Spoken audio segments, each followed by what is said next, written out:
Hi friends, ഇന്ന് നമ്മൾ ചുരിദാറിൻ്റെ ഒരു ടോപ്പിൽ ഒരു പിങ്ക് കളർ പാൻറ്റാണ്. അതിനനുസരിച്ചിട്ടുള്ള ഒരു ചെറിയൊരു ഡിസൈൻ ഇതിൽ കൊടുക്കുകയാണ് കേട്ടോ. പിങ്ക് കളറ് നമ്മളിതിൽ കോമ്പിനേഷന് വേണ്ടിയിട്ടാണ് കൊടുക്കുന്നത്. അതിന് കുറച്ച് ബീഡ്സും കുറച്ച് പിങ്ക് കളറ് എംബ്രോയ്ഡറി ത്രെഡ്സും എടുത്തിട്ടുണ്ട്. നമുക്കിഷ്ടാനുസരണം ഇതിൽ അവിടെ ചെറിയ ചെറിയ ഡിസൈൻസ് കൊടുക്കാവുന്നതാണ് കേട്ടോ. ഇതിൽ എവിടെയും പിങ്കിൻ്റെ അംശം ഉണ്ടായിരുന്നില്ല. പക്ഷെ നമുക്ക് റെഡിമെയ്ഡായിട്ട് ഇതുപോലെ പിറ്റെടുക്കുമ്പോൾ എന്താ പറയുക, ഇതൊരു കളർ മാത്രമേ ഉണ്ടായിരുന്നുള്ളൂ ടോപ്പിൽ. പക്ഷേ കോൺട്രാസ്റ്റായിട്ട് നമുക്ക് ഷോളും പാൻറ്റും പിങ്കാണ്. അപ്പോൾ നമുക്ക് സപ്പോസ് ഇതുപോലെ കുറച്ച് ലൈറ്റായിട്ട് വർക്ക് ചെയ്ത് കൊടുത്താൽ, പിങ്ക് കളറ് നമ്മൾ കോമ്പിനേഷനായിട്ട് ഇതിന് കൊടുത്താൽ നമുക്ക് കുറച്ചുകൂടെ അട്രാക്ഷൻ കിട്ടും. അതിന് വേണ്ടിയിട്ടാണ് കുറച്ച് ബീഡ്സും കുറച്ച് എംബ്രോയ്ഡറി ത്രെഡും എടുത്ത് ചെറിയ ചെറിയ വർക്ക് കൊടുക്കുന്നത് കേട്ടോ.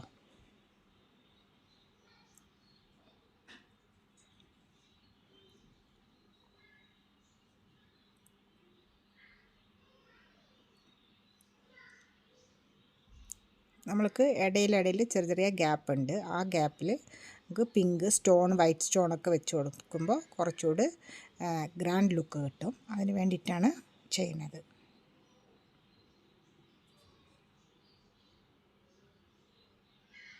ആദ്യം നമ്മൾ ഈ ഗോൾഡൻ കളറ് ബീഡ്സ് ഒരു ലീഫിൻ്റെ ആകൃതിയിൽ സൂചി നൂലിൽ സ്റ്റിച്ച് ചെയ്തെടുക്കുക. എന്നിട്ട് അതിൻ്റെ ഇൻസൈഡ് ഉള്ളിൽ ഫില്ല് ചെയ്യാനായിട്ട് നമ്മൾ പിങ്ക് കളറ് എംബ്രോയ്ഡറി ത്രെഡാണ്, സിൽക്ക് ത്രെഡ് ഉണ്ടല്ലോ, അതാണ് നമ്മൾ എടുത്തിരിക്കുന്നത് കേട്ടോ. സിൽക്ക് ത്രെഡാണ് കുറച്ച് കാണാൻ നല്ല ഷൈനിങ് ഉണ്ടാവുള്ളൂ.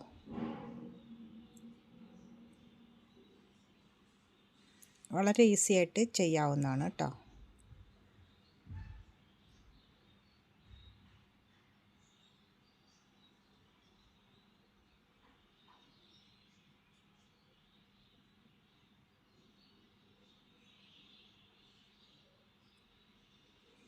പിന്നെ കുറച്ച് കട്ട് ബീഡ്സ് നമ്മൾ അവിടെ വെച്ച് കൊടുക്കും.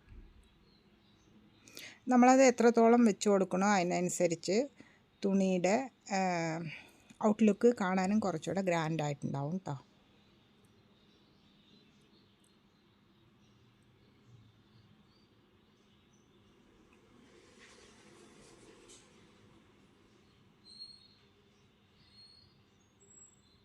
കുറച്ച് നീളമുള്ള 1-2 ഗോതമ്പ് ബീഡ്സ്, കുറച്ച് 1-2 സ്റ്റോൺസ്, 1-2 ചെറിയ ചെറിയ ബീഡ്സുകളുണ്ടല്ലോ, ഗോൾഡൻ ചെറിയ ചെറിയ ബീഡ്സുകളുണ്ടാവും. അതൊക്കെ അവിടെ വെച്ച് കൊടുക്കുക. കട്ട് ബീഡ്സ് ഇടയിലും വെച്ച് കൊടുക്കുന്നുണ്ട്.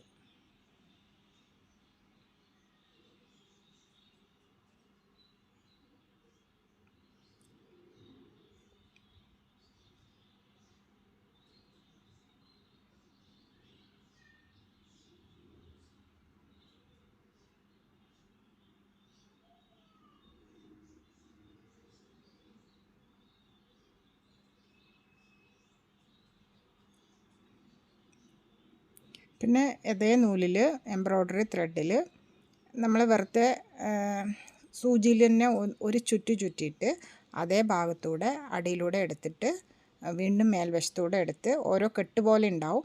അതൊരു നല്ലൊരു ലുക്കായിട്ടുണ്ടാവും കാണാൻ. നമ്മളൊരു വലിയൊരു സ്റ്റോണിൻ്റെ ലുക്ക് ഉണ്ടാവും കാണാൻ. വെറുതെ ഒരു സൂചിയിൽ ഒരു കുത്തുക, എന്നിട്ട് സൂചിയിൽ തന്നെ 1-2 ചുറ്റ് റൗണ്ടായിട്ട് ചുറ്റിയിട്ട് വീണ്ടും നമ്മൾ അടിയിലൂടെ എടുക്കുക.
പിന്നെ രണ്ട് സൈഡായിട്ടും ഓരോ ഭാഗത്ത് 3-4 വീതം കട്ട് ബീഡ്സ് സ്റ്റിച്ച് ചെയ്ത് കൊടുക്കുന്നുണ്ട് സൂചി നൂലിൽ കേട്ടോ.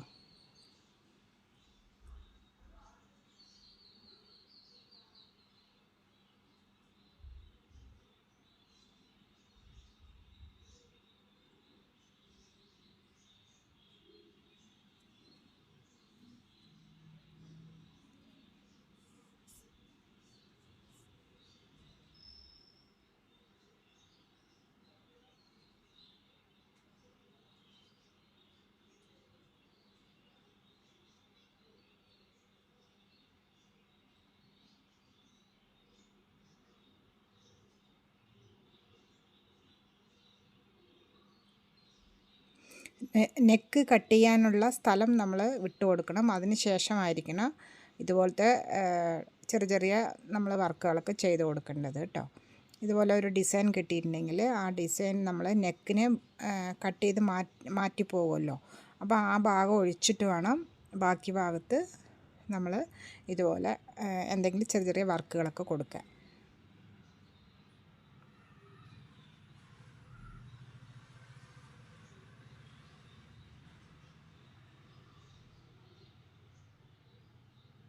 നമ്മളിത് നെക്ക് കട്ട് ചെയ്തിട്ട് ലൈനിങ് വെച്ച് തിരിക്കുമ്പോൾ നമ്മൾ സ്റ്റിച്ച് ചെയ്ത നൂലൊക്കെ അടിയിൽ പോകും.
ഇതാണ് അവസാനമായിട്ട് ലുക്ക് കേട്ടോ.